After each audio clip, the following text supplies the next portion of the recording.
बिस्मिल्लाहिर्रहमानिर्रहीम एंड अस्सलाम वालेकुम। आप सब लोगों का मेरी एक नई वीडियो में खुशामदीद।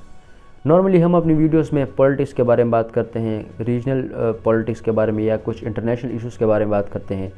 लेकिन आज मैंने सोचा कि क्यों ना किसी ऐसे इशू के बारे में बात की जाए कि जो हमारे मुआशरे में दिन ब दिन बढ़ता चला जा रहा है, उसके असरात हमें आते हुए नज़र आ रहे हैं, लेकिन ना तो हमारे लोकल लेवल पर उसके बारे में कुछ इक़दाम किए जा रहे हैं और ना ही हमारे जितने भी बड़े स्टेक होल्डर्स हैं, हमारे इदारे हैं, हमारे पॉलिटिशियंस हैं, वो उसके बारे में हमें गैर संजीदा दिखाई देते हैं। तो उनमें सबसे बड़ा जो इशू है वो आज पाकिस्तानी कौम उसको फेस कर रही है, वो है पॉलिटिकल पोलराइजेशन। हमारे अंदर सियासी जो अदम बर्दाश्त है वो इस हद तक पहुंच चुकी है कि एक बंदा दूसरे बंदे की बात सुनने को तैयार नहीं। डिफरेंस ऑफ ओपिनियन को तो पाकिस्तान में माना ही नहीं जाता। फॉर एग्ज़ाम्पल, एक बंदा किसी एक पार्टी को सपोर्ट करता है और दूसरा बंदा दूसरी पार्टी को सपोर्ट करता है,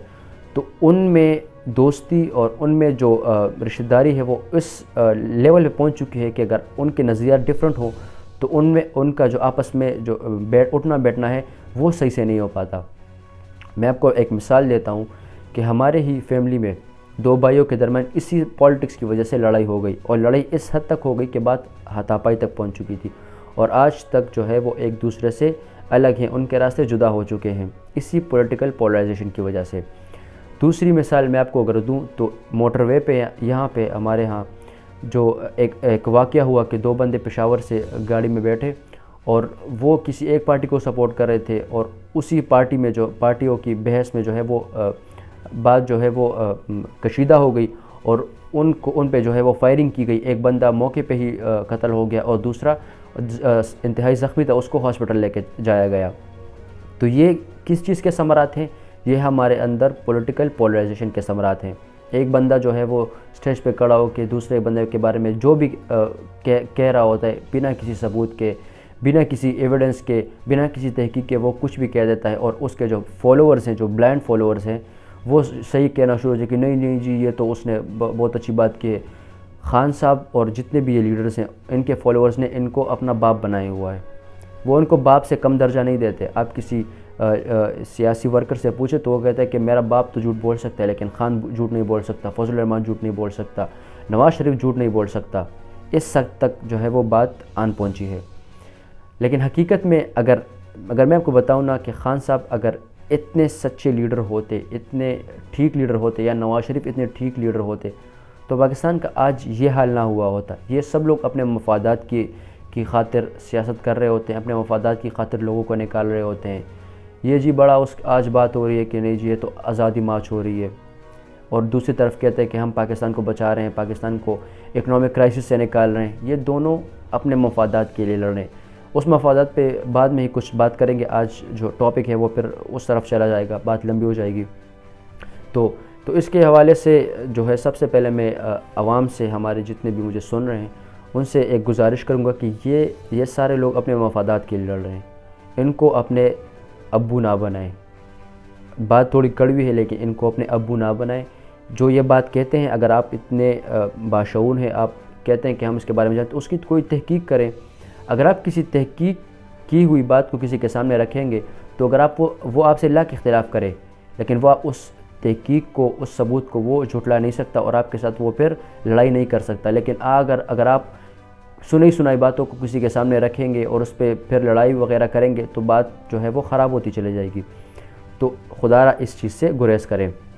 दूसरा जो इशू है वो पाकिस्तान में बहुत ज़्यादा, पाकिस्तान नहीं बल्कि पूरे दुनिया में जो लोग फेस कर रहे हैं वो है मिस इन्फॉर्मेशन, या किसी बंदे को जो है वो सही से इन्फॉर्मेशन नहीं दी जाती। मैं आपको एक छोटी सी एग्ज़ाम्पल देता हूँ। खान साहब पे जो है वो अटैक होता है और उसके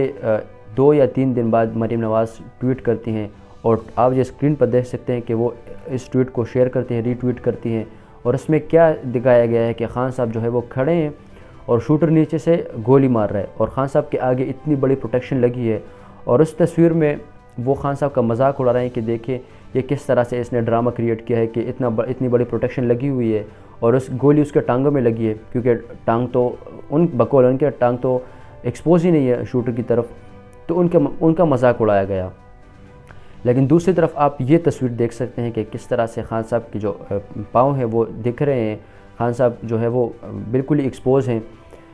تو یہ چیز جب مریم نواز نے ری ٹویٹ کی، ان کو یہ 100% پتہ تھا کہ یہ وہ جھوٹ ری ٹویٹ کر رہی ہیں، یہ غلط جو ہے وہ لوگوں کو انفارمیشن دے رہی ہے، لیکن ان کو یہ بھی پتہ تھا کہ ان کے بلائنڈ فالوورز بھی ہیں، ان کے ایسے لوگ بھی ہیں جو خان صاحب کو سپورٹ نہیں کرتے، وہ ان کو جھوٹا مانتے ہیں، تو وہ اس کو جلدی سے گین کریں گے، اور ان خان صاحب نے جو بیانیہ بنانا تھا کہ میرے خلاف جو ہے وہ سازش ہو رہی ہے، مجھے مارنے کی کوشش کی جا رہی ہے، تو اس کا جو ایفیکٹ ہے وہ کم سے کم کیا جائے۔ کل کا ہی واقعہ ہے کہ میرا کسی فیملی ممبر کے ساتھ اس پہ تھوڑی سی جو ہے وہ بات ہوئی، تو انہوں نے مجھے اس کے بارے میں کہا کہ خان یہ دیکھو یہ تو جھوٹ بول رہا ہے، خان کو تو گولی لگی نہیں ہے، اور اتنی بڑی پروٹیکشن آگے لگی ہوئی تھی، اور خان کو ادھر سے گولی اور وہ مجھے ڈیمانسٹریٹ کر کے بتا رہے تھے کہ گولی ادھر سے اس طرح آئی اور اس طرح سے ٹلٹ ہو کے وہاں نیچے اس کے پاؤں میں جا لگی۔ تو پھر میں نے اس ٹائم میرے پاس جو ہے وہ انٹرنیٹ اویلیبل نہیں تھا، تو میں نے گھر آ کے آج ہی اس کو ساری انفارمیشن پرووائڈ کی۔ میں نے کہا کہ میں اس لیے آپ کو نہیں پرووائڈ کر رہا کہ میں خان کو سپورٹ کر رہا ہوں یا کسی دوسری پارٹی کو سپورٹ کر رہا ہوں، میں اس لیے کر رہا ہوں کہ ڈس انفارمیشن ہمارے معاشرے میں اس حد تک پھیل چکی ہے کہ لوگ سنی باتوں پہ عمل کرنا شروع ہو جاتے ہیں۔ تو خدا را اس سے گریز کریں، اگر آپ کو کسی چیز کے بارے میں سنتے بھی ہیں تو اس کے ویریفائی کریں پہلے، اور پھر لوگوں تک آگے پہنچائیں۔ امید ہے آپ کو ویڈیو پسند آئی ہوگی، اگر پسند آئی ہو تو ویڈیو کو لائک کریں اور چینل کو سبسکرائب کریں۔ ملتے ہیں نیکسٹ ویڈیو میں، تب تک کے لیے اللہ حافظ۔